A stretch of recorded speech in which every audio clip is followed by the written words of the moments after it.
तो जैसा कि लास्ट एपिसोड में हमने देखा था कि यांकाई की इंजरीज को हील करने के लिए शुआन उसे अपने घर लेकर आ गई, जहाँ पर सुमो ने यांकाई के लिए ढेर सारे एलिक्सर्स लाए थे, जिन्हें कंज्यूम करने से यांकाई की गोल्डन बॉडी काफी ज्यादा स्ट्रांग हो गई। अब उसे एक बेहतरीन फाइट की जरूरत थी और इसी दरमियान यांकाई ने गलती से शुआन को कपड़े बदलते हुए देख लिया। तो फिर क्या, फाइट शुरू हो गई। हालांकि इस मुकाबले के जरिए शुआन ने यांकाई को उसकी गोल्डन बॉडी के सीक्रेट को समझने में हेल्प की थी। तो जब यांकाई उसके ट्रैप से बाहर निकला तब वो काफी ज्यादा स्ट्रांग बन चुका था। अब आगे तो इस एपिसोड की शुरुआत में हम देखते हैं सुमो, युनटैन और जाओ को, जो कि यांकाई के साथ पार्टी कर रहे थे। दरअसल यांकाई 3 दिनों से भूखा था, तो खाने पर ऐसे टूट पड़ा मानो सदियों के बाद खाना खा रहा हो। उस अकेले ने नूडल्स के कई सारे बोल खाली कर दिए थे, जिसके बाद उस टीम बन पर अपना ताव मारता है। वहीं पर युनटैन और जाओ में शर्त लगी थी कि कौन सबसे पहला यांकाई को वाइन देगा। तो युनटैन ही बाजी मारते हुए यांकाई की प्याली भर देता है। वो यांकाई से कहता है, भाई क्या आप हमें बता सकते हो कि शुआन ने आपको इतनी बुरी तरह से क्यों धोया? अगर सच बताओ तो मैंने इतनी तगड़ी धुलाई किसी की होते हुए नहीं देखी थी जितना कि शुआन ने आपको पीटा है। जिस पर यांकाई कहता है, वो तो कोई नहीं, मुझे तो शुआन की मार में भी प्यार मिलता है। वैसे तुम लोग मुझे ये बताओ, क्या उस जैंग ने तुम्हें दोबारा से परेशान करने की कोशिश की थी? जिस पर सुमो कहता है, जीजा जी अब जैंग क्या बल्कि उसका दादा भी हमारे रास्ते में नहीं आएगा। आफ्टर ऑल सेक्ट लीडर के हुक्म की नाफरमानी करने की किसी में हिम्मत नहीं है। जिस पर यांकाई कहने लगा कि इसके लिए तो हमने सेक्ट लीडर और तुम्हारे ग्रैंडफादर का शुक्रिया अदा करना चाहिए। अगर तुम्हारे ग्रैंडफादर हमारी मदद नहीं करते तो शायद हम उस जेल में ही सड़ते रह जाते।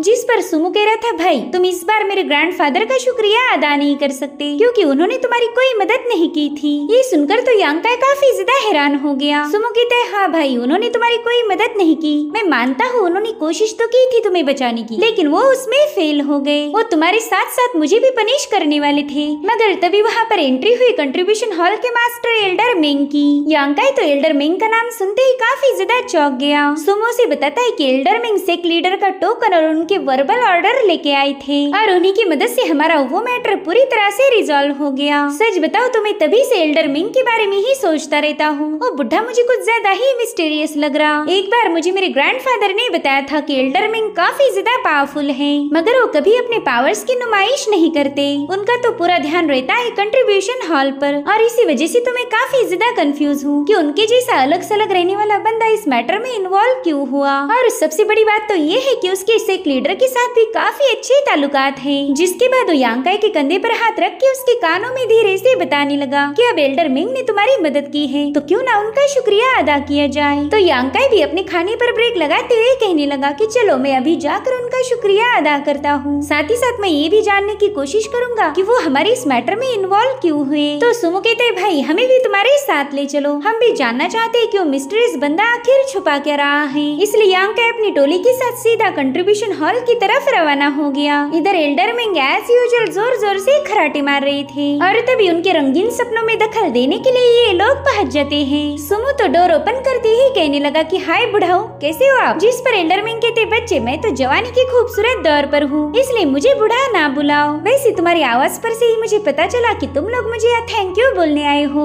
तो सुमो हेजिटेट होते हुए कहने लगा कि ग्रैंडपा वो क्या है ना, लेकिन एल्डर मिंग समझ जाते कि ये बंदा अपने मुंह से थैंक यू नहीं बोलेगा। तो कहते बस यहाँ पर यांकाई रुकेगा, बाकी सब के सब दफा हो जाओ। इसलिए सुमो युनटैन और जाओ को लेकर तुरंत ही वहाँ से बाहर चला गया। साथ ही साथ उसने अपने हाथों से हॉल का डोर बंद कर लिया था। इधर यांकाई भी थोड़ा सा परेशान हो गया कि आखिर एल्डर मिंग उसे अकेले में क्यों मिलना चाहते हैं। इधर एल्डर मिंग अपनी चेयर से उठते हुए कहने लगे कि यांकाई एकदम शांत रहो। जिसके बाद वो अपनी पावर का यूज करते हुए तुरंत ही वहाँ का डोर ओपन कर देते हैं, जिसके चलते तीनों भी उनके सामने आकर पटक गए। अब एल्डर मिंग हंसते हुए कहने लगी कि बच्चों क्या तुम्हें अभी भी हमारी बातें सुननी है? अगर सुननी है तो एक बार फिर से दरवाजे के पीछे जाकर छुप जाओ। लेकिन इन लोगों को एक बार फिर से मुंह के बल नहीं पटकना था, इसलिए सुमो तुरंत ही अपने दोस्तों को लेकर वहाँ से भाग निकला। अब उनके जाने के बाद यांकाई कंफ्यूज होकर कहने लगा कि एल्डर मिंग उस दिन आपने मेरी मदद की और आज इन सबको यहाँ से भगा दिया। आखिर वो कौन सी बात है जो आप उनके सामने नहीं कह पाए? तो एल्डर मिंग उसकी तरफ देखकर एक नॉटी सी स्माइल करने लगे। साथ ही साथ वो यांकाई की बॉडी को भी सूंघ रहे थे। वो कह रहे थे वाह बच्चे तुम तो काफी अच्छा महकते हो। जिसके बाद वो कहते चलो जल्दी से अपना हाथ दिखाओ। इधर यांकाई थोड़ा सा कंफ्यूज होकर ही अपना हाथ आगे बढ़ाता है। तो एल्डर मिंग ने तुरंत ही उसकी पल्स चेक की। जिसके बाद वो कहते यांकाई अब मैं तुमसे एक सवाल पूछूंगा और मैं चाहता हूँ कि तुम उसका ऑनेस्टली जवाब दो। तो यांकाई भी टेंस होकर पूछने लगा कि सीनियर आप आखिर कैसे सवाल पूछना चाहते हो। मगर वो देखता है कि एल्डर मिंग की नॉटी स्माइल रुकने का नाम नहीं ले रही। वो कहते यांकाई मैं जानता हूँ तुम कैसे बंदे हो। अगर तुम पर किसी ने एहसान किया हो तो तुम हमेशा उसे चुकाते हो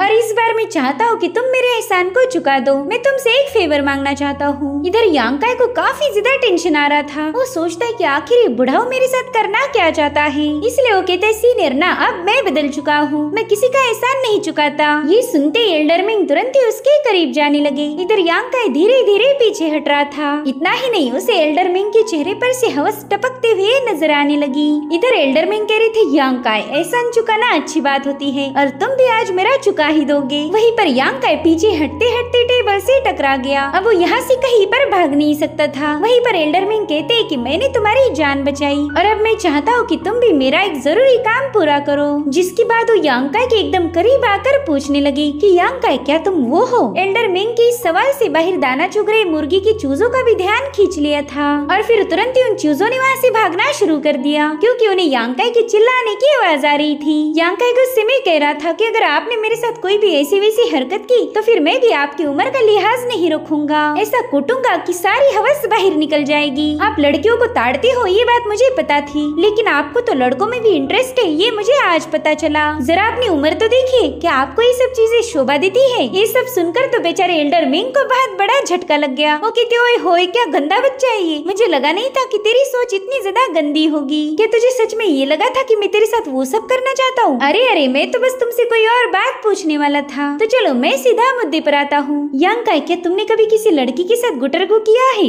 I mean डिंग डोंग। तो यांकाई शर्माते हुए कहने लगा कि नहीं सीनियर मैं तो लड़कियों से दूरी रहता हूँ। ये सुनकर तो एल्डर मिंग जोर जोर से हंसने लगे। जिसके बाद वो यांकाई को मजाक में मारते हुए कह रहे थे कि अरे यार मैं भी कितना बड़ा बेवकूफ हूँ, भला एक झाड़ू मारने वाले बंदे के पास कौन सी लड़की आएगी। तो यांकाई भी सैड होकर कहने लगा कि सीनियर पता नहीं मुझे ऐसा लग रहा है कि आप मेरा अपमान कर रहे हो। खैर हूँ मैं कुंवारा, तो बताओ अब मैं आपकी मदद कैसे कर सकता हूँ। जिस पर एल्डर मिंग कहते कि इस दुनिया में बस तुम ही हो जो मेरी मदद कर सकते हो। अगर ये काम तुमसे भी नहीं हो पाया तो फिर कोई और भी नहीं कर सकता। जिसके बाद वो यांकाई को लेकर सीधा ड्रैगन वैली में पहुँच गए। उस जगह को देखकर यांकाई सोच रहा था कि अरे ये तो वही लोकेशन है जहाँ पर मैं कल्टीवेट करता हूँ, तो फिर सीनियर मुझे यहाँ लेकर क्यों आए होंगे। इधर एल्डर मिंग कहते वो देखो उस लड़की की तुम्हें हेल्प करनी है। यांकाई ने तो उसे देखते ही पहचान लिया कि ये उसकी सीनियर शिया है। अब वो एल्डर मिंग से पूछता है कि सीनियर क्या मुझे इसी बंदी की मदद करनी थी। जिस पर वो कहते हाँ। यांकाई कहने लगा कि इनकी मदद के लिए तुम्हें कभी मना नहीं कर सकता। जिसके बाद वो सीधा शिया के पास बात करने चला जाता है। शिया उसे बताने लगी कि तुम काफी दिनों से यहाँ पर नहीं आए थे, तो मैंने तुम्हारे बिहाफ में यहाँ लगे हुए सारे यांग फ्रूट को कलेक्ट कर लिया और देखो मैंने उन फ्रूट को रिफाइन करके उन्हें पिल्स में बदल दिया है। मैंने की हुई रिफाइनिंग की वजह से उन फ्रूट की पावर और ज्यादा बढ़ गई होगी। यांकाई तो ये देखकर काफी ज्यादा सरप्राइज हो गया। वो दिल में ही सोचता है कि सीनियर शिया को तो पहले से ही पता था कि मैं इसी जगह पर आके कल्टीवेट करता हूँ। उस दिन जब मेरी यांग एनर्जी और पार हो गई तब इन्होंने ही मेरे साथ फाइट करके उसे स्टेबलाइज किया। साथ ही इतने दिनों से मेरे यांग फ्रूट को भी गार्ड कर रही थी। इसलिए एकदम बड़ी सी स्माइल करते हुए शिया को थैंक यू बोलने लगा। मगर तब एल्डर मिंग उन दोनों के बीच में आ जाते हैं। वो कहते बच्चे बता तो शिया को कब से जानता है। उससे कुछ भी कहने से पहले ये बात याद रख कि मैं उसका मास्टर हूँ। और तभी यांकाई कहता है सीनियर फिर आप मुद्दे पर क्यों नहीं आते, बताओ आपको मेरी कौन सी हेल्प चाहिए। तो वो एक बार फिर से शिया से पूछते कि बता बच्ची क्या ये बंदा वो काम कर पाएगा। जिस पर वो भी मुंडी हिलाते हुए हाँ बोलने लगी। इधर यांकाई को कुछ भी समझ नहीं आ रहा था कि आखिर इस मास्टर और डिसाइपल के दरमियान कौन सी खिचड़ी पकड़ी। और फाइनली एल्डर मिंग मुद्दे पर आ गए। वो कहते यांकाई हमारी इस दुनिया में कुछ ऐसे भी लोग पैदा होते हैं जिनके अंदर कुछ यूनिक एबिलिटीज हैं। उनके पास कुछ ऐसी पावर्स होती है जिन्हें हमारे जैसे ऑर्डिनरी लोग कभी भी समझ नहीं पाते। और मेरी डिसाइपल शिया भी उन्हीं में से एक है। उसकी बॉडी हमारी बॉडी से काफी ज्यादा डिफरेंट है।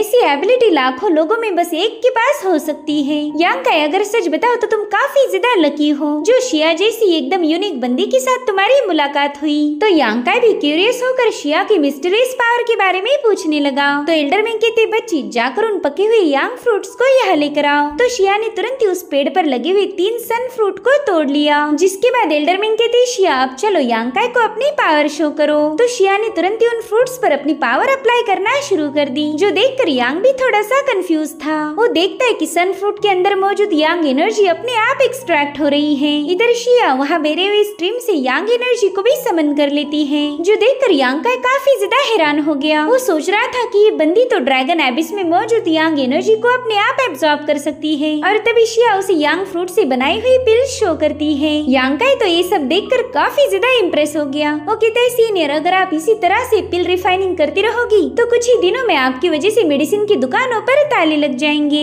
जो सुनकर शिया को भी हंसी आने लगी। अब यांकाई उससे पूछता है कि सीनियर आपकी बॉडी टाइप है क्या, जिसका जवाब दिया एल्डर मेंग ने। वो कहते हैं कि शिया के पास मेडिसिन स्पिरिट सेंट बॉडी है। इसकी बॉडी अपने आप में ही एक कोल्ड्रन है, तो इसके लिए रिफाइनिंग जैसा बड़ा टास्क भी कोई मुश्किल नहीं। जिस पिल को बनाने के लिए लोग महीनों लगा देते हैं, शिया उन्हें बस कुछ ही पलों में बना सकती है। ये सब सुनकर यांकाई बस हैरान होकर शिया को घरे जा रहा था। साथ ही साथ एल्डर मेंग यांकाई को बताते हैं कि शिया ने बस 5 साल पहले ही कल्टीवेशन की शुरुआत की थी और इतने कम वक्त में वो ऑलरेडी सेपरेशन रन की पिक पर पहुंच चुकी है। अगर मैं उसकी कल्टीवेशन को सप्रेस नहीं करता तो अभी तक वो ट्रू एसेंस रन की पिक पर पहुंच जाती। ये सब सुनकर यांकाई तो सोच में पड़ जाता है। वो दिल में ही कह रहा था कि इस बंदी की कल्टीवेशन को सप्रेस करने के बावजूद भी ये सेपरेशन रन पर पहुंच गई। अगर इसकी पावर को कभी सप्रेस ही नहीं किया जाता तो शायद आज ये शुआन को भी पीछे छोड़ देती।